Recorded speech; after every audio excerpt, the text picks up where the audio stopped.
जय माता शमशान काली, जय माँ भद्रकाली, जय श्री महाकाल। आशा विश्वास करते हैं जितने भी हमारे शिष्य होंगे और जो लोग हमारे वीडियो देखते हैं, ठीक है, सभी लोग अच्छे होंगे और माँ भगवती की कृपा सदैव सभी के ऊपर बनी रहे। मेरा तो यही कहना है कि सभी लोग खुश रहें और सभी लोग अच्छे रहें। तो आज हम बात करने वाले हैं कि जो दीपावली पे शिविर साधना का रखा जा रहा है, ठीक है, जो 1 दिवसीय साधना शिविर है, उसमें जो साधना कराई जा रही है वह माता शमशान काली की साधना कराई जा रही है, अघोर लक्ष्मी साधना कराई जा रही है, ठीक है, और भैरव साधना कराई जा रही है। तो जो लोग भी साधना करना चाहते हैं वह लोग हमारे सानिध्य में रह के आके वह लोग सिद्धि साधनाओं को सीख सकते हैं और अपने इस तंत्र क्षेत्र में आगे बढ़ सकते हैं। अध्यात्म की दुनिया में आप आगे निकल सकते हैं, ठीक है। क्योंकि आजकल का जो रीजन है कि आज जो लोग क्यों आगे नहीं बढ़ पा रहे हैं, उसका मेन कारण क्या है। पहली चीज तो ये है कि लोगों के पास जो है ना कि खुद का अपना दिमाग वह लोग यूज नहीं करना चाहते हैं, ठीक है।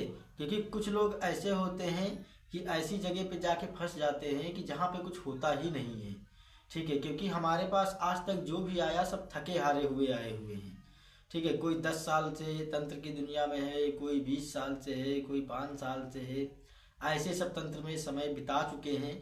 और इतनी अनेकों साधनाएं करने के बाद, इतने मंत्र जाप करने के बाद, शमशानों में बैठने के बाद 2-2, 3-3 महीने, 6-6 महीने शमशानों में रह के पूजा पद्धति की, अबे हमारे तो ये नहीं समझ में आता है कि वह गुरु ने कैसे आप लोगों को सिखाया था, कैसा मंत्र विधान था, कैसी वह शक्ति चलाई, कैसा भोग था। मेरे तो दिमाग से यही बाहर हो जाता है कि फिर भी लोग कंप्लीट क्यों नहीं हो पाते हैं। क्योंकि मेरे कई शिष्य ऐसे हैं जो 1-1 लाख का भोग दे दिए हैं 40-40 दिन में, ठीक है। तो यह मान लीजिए कि वहाँ पे गुरुओं की कुछ गलतियाँ होती हैं। शिष्य तो बेचारे बहुत मेहनत किए, अगर उनके बताने के हिसाब से देखा जाए कि जैसे वह लोग हमसे बताते हैं, ठीक है, तो उस हिसाब से उन लोगों ने तो बहुत मेहनत की है, ठीक है। फिर भी जाके वह कहीं सफल नहीं हो पाते हैं, असफलता का वह मुँह देखते हैं, तो अच्छा नहीं लगता है। तो कहने का तात्पर्य यह है कि हर जगह जो है विश्वास नहीं करना चाहिए। देखिए, पहले आप अच्छे से समझ लीजिए, क्योंकि आपके सामने वह प्रमाण हो, ठीक है। आपको लगता है कि इनके पास 10-20-50 लोग फाइनल हुए हैं, 10-20 लोग जाते हैं और सफलता पूर्वक वह सफल होते हैं, ठीक है, वह लोग खुद बताए, तब आप लोग विश्वास कीजिए। या फिर उससे आप अपना कोई काम लीजिए, कुछ भी कर सकते हैं, ठीक है। बहुत सारी चीजें होती हैं, बात करने में ही पता चल जाता है कि क्या सच्चाई है क्या झूठ है। तो इस विषय पे आप लोगों को जरा ध्यान देना चाहिए। दूसरी चीज है कि आप लोग इतना पैसा ऐसे ही खत्म कर देते हैं, यूं ही कैसे आप लोग खत्म करते हैं, मेरे तो ये समझ में नहीं आता, ठीक है। तो सभी लोगों को यही कहना है कि किसी को भी गुरु बनाने से पहले आप लोगों को अच्छे से जान लेना चाहिए और अच्छे से देख लेना चाहिए और सारी चीज़ें अपना एकदम पूरा क्लियर कर लेनी चाहिए, ठीक है। दूसरी चीज़ है ना कि जो गुरु सच्चा होगा, जिसके पास ज्ञान होगा, ठीक है, वह क्या करेगा कि वह कभी मुंह नहीं छिपाएगा, वह खुला चैलेंज दे के आता है। आप मेरे यहाँ देखते हैं कि मैं ऐसा नहीं हूँ कि आपको मुंह न दिखाऊं या सामने ना आऊँ, फेस टू फेस बात ना करूँ। मैं एकदम क्लियरिटी बात करता हूँ, जो जितने दिन में होने वाला होगा वही मैं बताता हूँ। ऐसा नहीं है कि आप 10 दिन में महाकाली को प्रत्यक्ष कर लेंगे, 11 दिन ये फला साधना कर लो, 20 दिन धमा कर लो, ऐसा मैं नहीं बताता हूँ। क्योंकि वह होना संभव ही नहीं है, क्योंकि वह होता ही नहीं है, तो मैं तुम्हें कैसे बता सकता हूँ। जब मैं खुद नहीं कर पाया तो मैं तुम्हें कैसे बता सकता हूँ, ठीक है। तो आप देखते होंगे कि मैं जो साधनाएं कराता हूं उनका कुछ नियम होते हैं, उन नियमों के हिसाब से चलाते हैं और मेरे बताए अनुसार आपको चलना होगा, तब जाके कहीं सिद्धि साधनाओं में आप सफल हो पाएंगे। लेकिन लोग क्या करते हैं कि एक दिन में दिव्य दृष्टि खुल जाएगी, ठीक है, 1 दिन की साधना कर लो तुम भूत भविष्य वर्तमान जानने लगोगे। अरे भाई, पहले उससे आप सवाल जवाब कर सकते हैं कि जो लोग यह वीडियो बना के डालते हैं उनसे अगर यह पूछा जाए कि तुम भूत भविष्य वर्तमान बताते हो किसी का, 1 दिन में कौन सी शक्ति तुमने हासिल कर ली है जो भूत भविष्य वर्तमान बताने लगी, कितने बड़े तपस्वी हो गए, क्या क्या बात करते हो। अब किसी को कुछ बोलना नहीं चाहिए, लेकिन ऐसा अच्छी बात नहीं है। देखिए, उससे क्या होता है कि जो अनजान साधक होते हैं, जो इस क्षेत्र से बहुत दूर दूर तक उनका कोई रिलेशन नहीं है, तो वह लोग भटक जाते हैं। और वह भटक, क्योंकि यह समय है क्योंकि सभी के पास व्यस्तता होती है और सभी के पास अनेकों कार्य होते हैं और सभी लोग सोचते हैं कि मैं जल्दी से जल्दी आगे बढ़ जाऊं। ठीक है, तो इसलिए वह लोग धोखा खा जाते हैं। वह 1 दिन 3 दिन 7 दिन देख लिए भूत भविष्य वर्तमान बताने की साधना और जाके टूट पड़ते हैं। लास्ट में क्या आता है हाथ में कि वह कुछ नहीं मिल पाता उसे। ठीक है, तो वह लोग क्या करते हैं कि मतलब वह लोग फिर भ्रमित रहते हैं। फिर उन्हें क्या लगता है कि तंत्र की दुनिया से उनका विश्वास उठ जाता है। देखिए, भूत भविष्य वर्तमान जानना कोई इतना आसान नहीं है। आप लोग भी जरा अपने दिमाग से सोच सकते हैं कि भूत भविष्य वर्तमान जो बताया जाता है इतना अगर आसान होता तो कोई भी कर सकता था। ठीक है, लेकिन ऐसा नहीं है। उसमें काफ़ी मेहनत करनी होती है, समय लगता है, गुरु का होना अति आवश्यक है और गुरु द्वारा मंत्र प्राप्त हुआ हो, गुरु द्वारा वह शक्ति चलाई गई हो, उसके बाद कहीं जाके आप सफल हो पाएंगे। महीने 2 महीने में आप महारथी नहीं बन सकते हैं। ये आप अगर सोचते हो तो अपने मन से निकाल दीजिएगा। ठीक है, नहीं तो पैसा आप इन्वेस्ट करते रहिए, कोई अर्थ नहीं निकलेगा उसको। ठीक है, तो आशा करते हैं कि जो हम लोग जानकारियाँ आप लोगों को बताते हैं वह लोग आप समझते होंगे। ठीक है, दूसरी चीज़ मैंने कई बार बताया है कि आप लोग शॉर्टकट रास्ता मत अपनाइए। पहले अपने आप को मजबूत करिए। ठीक है, ताकि अपनी रक्षा कर सको, अपने घर परिवार की रक्षा कर सको, तब जाके कहीं तंत्र की दुनिया में आप महारत हासिल कर पाओगे। क्योंकि आप अगर शमशान में गए हैं तो आप अपनी स्वयं की रक्षा करने में सक्षम नहीं हैं, तो दूसरों को आप क्या सिखाएंगे और क्या बताएंगे। ठीक है, तो वह सारी चीज़ों को आप अच्छे से समझ के उसके बाद आप कदम बढ़ाइए। शॉर्टकट रास्ता मत अपनाइए, स्टेप बाय स्टेप चलिए। ठीक है, क्योंकि यह तंत्र है। तंत्र या ऐसी 2 धारी तलवार होती है जिसमें बहुत खतरा होता है, ऐसी बात नहीं है। और अगर गुरु आपका अच्छा है तो कोई रिस्क नहीं, शक्तियाँ बड़ी आसानी से होती हैं। ठीक है, किसी भी प्रकार का भय नहीं होता है। तो आज हम बात करने वाले हैं अप्सरा साधना के बारे में। ठीक है, उर्वशी अप्सरा साधना के बारे में। जो भी शिष्य उर्वशी अप्सरा साधना करने का इच्छुक हो वह हमसे संपर्क करके और मेरे बताए अनुसार वह साधना कर सकता है। यह जो उर्वशी अप्सरा है यह 41 दिन की साधना है।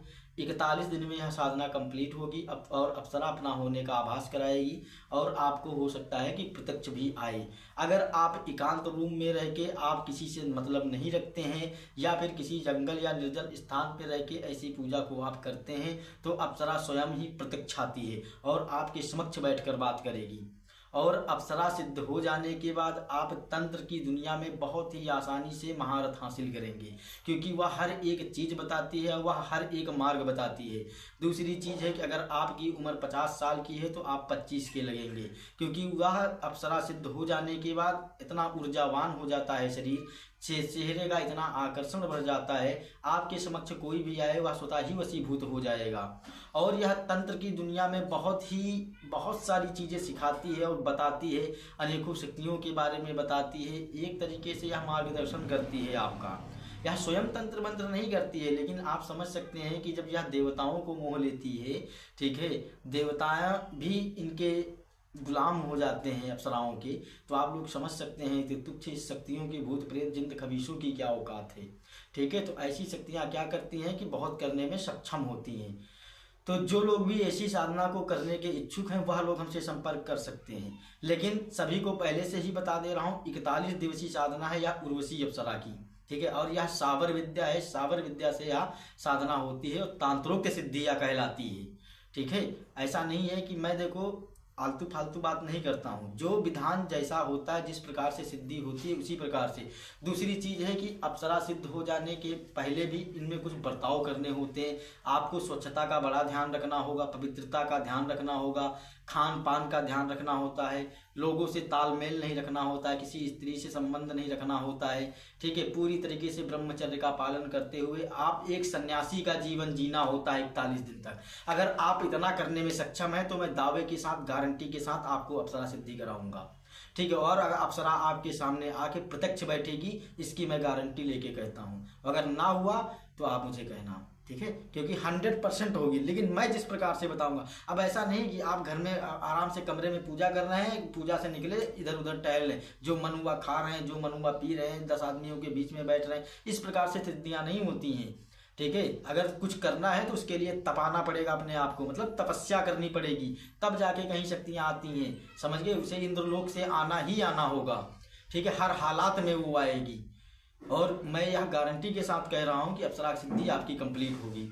तो आप लोगों को मैंने जो बताया है वह सारी चीज़ों को ध्यान रखना होगा, क्योंकि सबकी बस की बात नहीं है। ऐसा व्यक्ति होना चाहिए जो लंगोट का पक्का हो, ठीक है, ब्रह्मचर्य का पालन कर सके, किसी स्त्री से कोई संबंध ना हो उसका, समझ के अपने हाथ से ही बनाए और अपने ही हाथ से खाए। 24 घंटे में एक बार ही खाना खाना होता है, और जितना हो सके तो तीखा चाट मसाले वाले सारी चीज़ें नहीं खानी होती हैं। आपको हो सकता है तो मीठा भोजन करें, या फिर जिसे बाटी चोखा बोला जाता है अपने हाथ से बना के अपना खा सकते हैं, या फिर दूध पी सकते हैं, फलाहार कर सकते हैं, फल वगैरह खा सकते हैं। इस प्रकार से हल्का भोजन लिया जाता है और पवित्रता का बहुत ध्यान रखा जाता है। नहा धो के अपना पूजा पद्धति से जिस प्रकार से मैं सिखाऊंगा उस प्रकार से आपको पूजा करनी होगी। और वह 41 दिन एक तरीके से आप ये समझ लीजिए कि मैंने वनवास ले लिया है, ठीक है, जंगल में ही रहना, वहीं पे कुटी बना के या कोई पन्नी वगैरह त्रिपाल वगैरह डाल के, इसी प्रकार से यह पूजा होती है। आप ऐसे अगर करते हैं तब यह पूजा सफल होती है। लोग लेकिन क्या करते हैं, घर में बैठ के, शोरूम में बैठ के वह अप्सरा सिद्ध करना चाह रहे, पूरे जीवन पर्यंत में कभी नहीं होगी। आप 41 दिन नहीं 41 साल भी करते रहें तब भी नहीं आएगी वो। मैं यह लिखित देता हूँ, अगर कोई बुला के दिखा दे तो मेरे सामने आए और कहे आके कि मैं बुला दूंगा।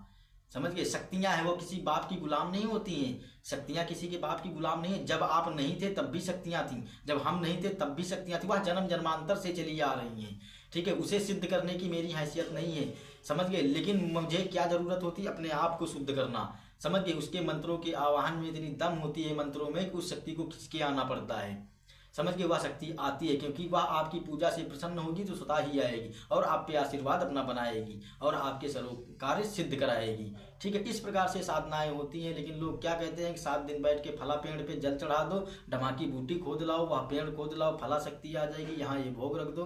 अरे पहले उन बेवकूफों से ये पूछो कि तूने कभी किया था, और करके दिखाए, मेरे सामने आए करके दिखाए। जो डंके की चोट पे 1000%, 10,000, ऐसे लोगों के चक्कर में मत कभी फंसना भाई, नहीं तो बर्बाद हो जाओगे। कोई मतलब नहीं निकलेगा, कोई अर्थ नहीं निकलेगा। तो आशा करते हैं कि जो दीपावली में शिविर लगाया जा रहा है, जो लोग भी आने वाले होंगे भाई, सभी से बेर बेर मैं कहता हूँ, हर बार यही कहता हूँ कि आप लोग फिर उसी दिन, एक दिन पहले आप लोग मेरे पास फोन पे फोन करते हैं, तो ऐसा आप लोग अच्छा नहीं करते हैं, ठीक है। इसलिए मैं सभी से पहले ही बोल रहा हूँ, जो लोग भी आने वाले हैं, ठीक है, वह लोग पहले से ही अपना रजिस्ट्रेशन वगैरह करवा लें और पहले से ही क्लियर हो जाएं, ठीक है। और उन लोगों को मंत्र विधान दे दिया जाएगा, बताया जाएगा तरीका, वह लोग अपना कंठस्थ करके आएंगे। जो जो उनको सामग्री बताई जाएगी वह उनको व्यवस्था करके लेके आना है यहाँ पे, क्योंकि आप जानते हैं कि एक रात्रि की ही साधना है, एक दिवसीय साधना है। दूसरे दिन आप लोगों को फ्री कर दिया जाएगा, ठीक है। तो जो लोग भी आने वाले हैं अपना रजिस्ट्रेशन वगैरह करवा सकते हैं।